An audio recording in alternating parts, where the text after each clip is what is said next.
Welcome to all of you.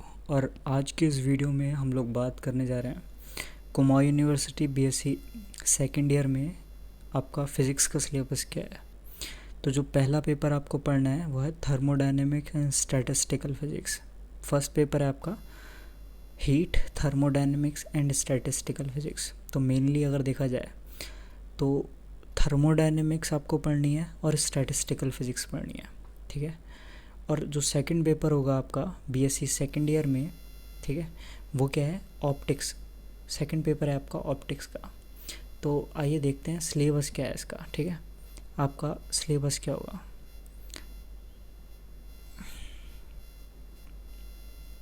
तो देखिए जो आपका सिलेबस है BSc second year first paper जो आपका वो है आपका heat, thermodynamics and statistical physics. तो फर्स्ट यूनिट जो आपको इसमें पढ़नी है वो है first and second law of thermodynamics and entropy, ठीक है। क्या पढ़ना है आपको, first law of thermodynamics, zeroth law of thermodynamics, और क्या पढ़ना है आपको, सेकंड लॉ ऑफ थर्मोडायनेमिक्स और एंट्रोपी का कॉन्सेप्ट पढ़ना है इसके अंदर आपको, ठीक है। इसमें कार्नोट इंजन बहुत इंपॉर्टेंट है, ठीक है। एडियाबेटिक प्रोसेस, ऑल जो थर्मोडायनेमिक प्रोसेस होती हैं वो आपको पढ़नी है, और एंट्रोपी का आइडिया देखना है इसमें, ठीक है। टी एस डायग्राम है, ठीक है, ऐसे ही पीवी डायग्राम है। तो ये सारी चीज़ें आपको अच्छे से पढ़नी है, काफ़ी इम्पॉर्टेंट, काफ़ी ज़्यादा वेटेज भी है इस ही यूनिट का, ठीक है। अगर आप ये यूनिट अच्छे से तैयार करते हैं तो अब मेरे ख्याल से इस पूरे पेपर में आपका 30% आप क्या कर सकते हैं, 30% आपका कवर हो जाता है, 20 to 30% आपका कवर हो जाता है अगर आप ये यूनिट अच्छे से तैयार कर लेते हैं। इसके बाद आती है आपकी सेकंड यूनिट जो है थर्मोडायनेमिक रिलेशंस, ठीक है। इसमें मैक्सवेल इक्वेशंस जो है बहुत ही ज़्यादा इंपॉर्टेंट है। थर्मोडायनेमिक पोटेंशियल्स जो है वो बहुत ज़्यादा इम्पॉर्टेंट है। क्लॉसियस-क्लैपेरॉन इक्वेशन बहुत ही ज़्यादा इंपॉर्टेंट है, ठीक है।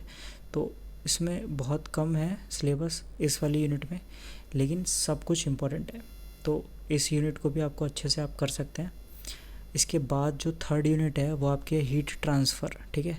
तो ये क्या है, इसमें बेसिक आइडियाज़ हैं, ठीक है, हीट को लेकर, और इसका हीट जो होती है वो कैसे ट्रांसफ़र होती है, ठीक है। कंडक्शन, कन्वेक्शन और रेडिएशन, और काफ़ी सारे कॉन्सेप्ट हैं, ठीक है। न्यूटन्स लॉ ऑफ कूलिंग है, काफ़ी सारी चीज़ें हैं। और इसमें एक जो पार्ट है वो आपका क्या आता है, मॉडर्न फिज़िक्स से आता है। वो जो पार्ट है वो ये वाला पार्ट है, ठीक है, ये। और इससे काफ़ी अच्छे क्वेश्चन आए हुए हैं प्रीवियस ईयर्स में। तो इसमें क्या है, ब्लैक बॉडी रेडिएशन आपको अच्छे से पढ़ना है, और किरचॉफ लॉ इसमें आपको पढ़ना है अच्छे से, स्टीफन बोल्ट्जमैन लॉ पढ़ना है, वीन्स डिस्प्लेसमेंट लॉ है, ठीक है। और क्या है, ब्लैक बॉडी स्पेक्ट्रम फार्मूला, काफ़ी कुछ है।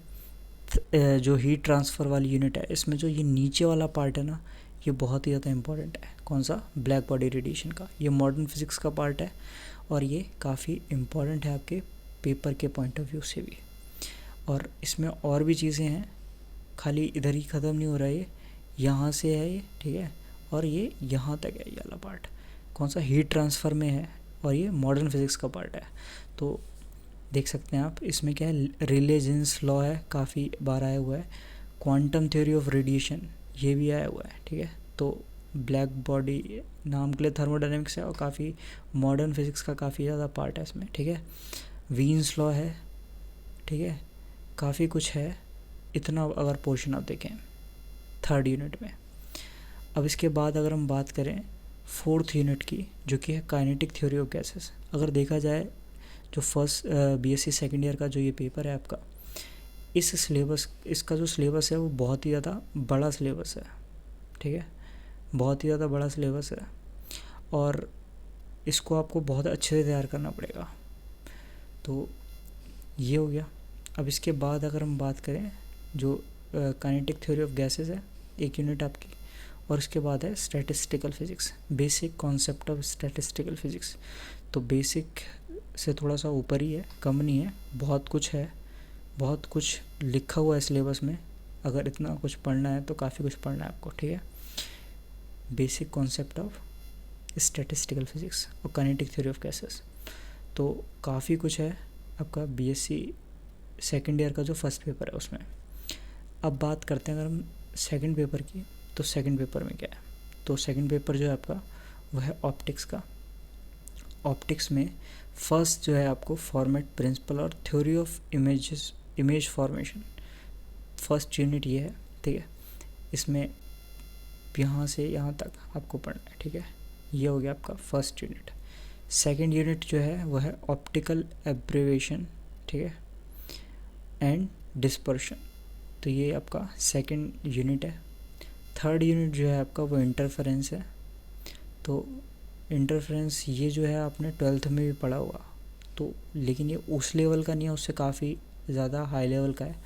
लेकिन आपको अगर आप 12th वाला एक बार रिवाइज़ करते हैं तो कुछ बेसिक आइडिया लग जाएगा। उसके बाद आप सेल्फ स्टडीज़ कर सकते हैं इसमें, और यूट्यूब पे भी काफ़ी सारी वीडियो अवेलेबल हैं जिससे आप ये तैयार कर सकते हैं अच्छे से। तो ये हो गया। इसके बाद डिफ्रैक्शन है, ठीक है। अब क्या है, इस वाले जो आपका ऑप्टिक्स वाला है इसमें इंटरफेरेंस और डिफ्रैक्शन और पोलराइजेशन, ये 3 यूनिट जो हैं वो बहुत ज़्यादा वेटेज रखते हैं। ये तीनों यूनिट क्या हैं, काफ़ी ज़्यादा वेटेज रखते हैं।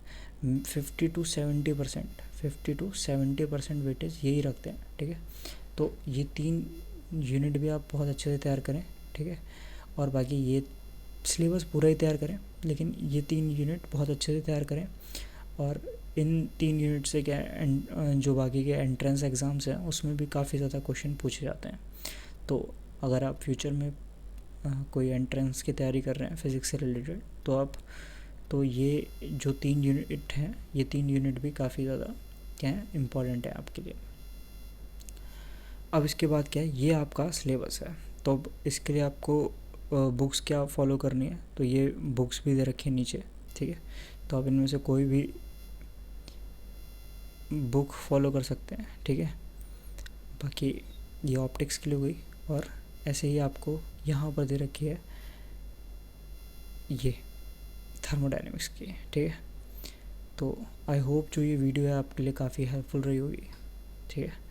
तो अगर आपको अच्छी लगी वीडियो तो आप लाइक कर सकते हैं वीडियो को, और चैनल को ज़रूर सब्सक्राइब करें। Thanks for watching, thank you.